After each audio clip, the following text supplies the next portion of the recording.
ചെയ്തു പോയ തെറ്റുകളെ ഓർത്ത് നീറിക്കയ്യുകയാണോ നിങ്ങൾ?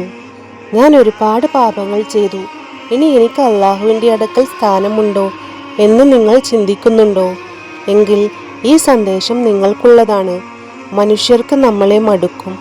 ഒരു തെറ്റ് ചെയ്താൽ രണ്ടാമത് ആവർത്തിച്ചാൽ മനുഷ്യർ നമ്മളെ മാറ്റി നിർത്തും. പക്ഷേ നിന്റെ പടച്ചവൻ അങ്ങനെയല്ല.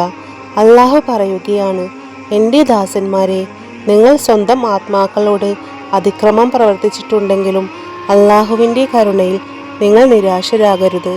1000 വട്ടം തെറ്റ് ചെയ്താലും റബ്ബേ, എനിക്ക് തെറ്റുപറ്റിപ്പോയി എന്ന് നീ ആത്മാർത്ഥമായി ഒന്ന് പറഞ്ഞാൽ, സമുദ്രത്തിലെ നുരയോളം പാപങ്ങളുണ്ടെങ്കിലും അതൊക്കെയും പുറത്തു തരാൻ അവൻ തയ്യാറാണ്. അവൻ കാത്തിരിക്കുന്നത് നിന്റെ ഒരു മടങ്ങിവരവിനാണ്. ഭൂമിയിലുള്ളവരല്ല നിന്നെ വിധിക്കേണ്ടത്, നിന്റെ ഹൃദയത്തിൻ്റെ ഉള്ളറിയുന്നവൻ മുകളിലുണ്ട്. ലോകം നിന്നെ കുറ്റവാളിയായി മുദ്രകുത്തിയാലും നിന്റെ മുസല്ലയിൽ നീ ഒഴുക്കുന്ന ആ കണ്ണുനീർ തുള്ളികൾക്ക് നിന്റെ വിധിയെ മാറ്റിയെഴുതാൻ കഴിയും. കഴിഞ്ഞു പോയതിനെ ഓർത്ത് സങ്കടപ്പെടരുത്. നിന്റെ നെറ്റി മണ്ണിൽ തൊടുമ്പോൾ അള്ളാഹുവിനോട് ഏറ്റവും അടുത്തവനാകുന്നു.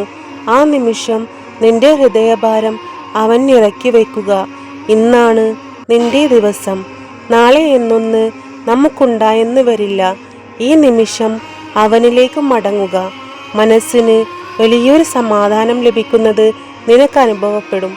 ഈ വീഡിയോ ആരെയെങ്കിലും ആശ്വസിപ്പിക്കാൻ കാരണമാകുമെങ്കിൽ അത് ഷെയർ ചെയ്യുക.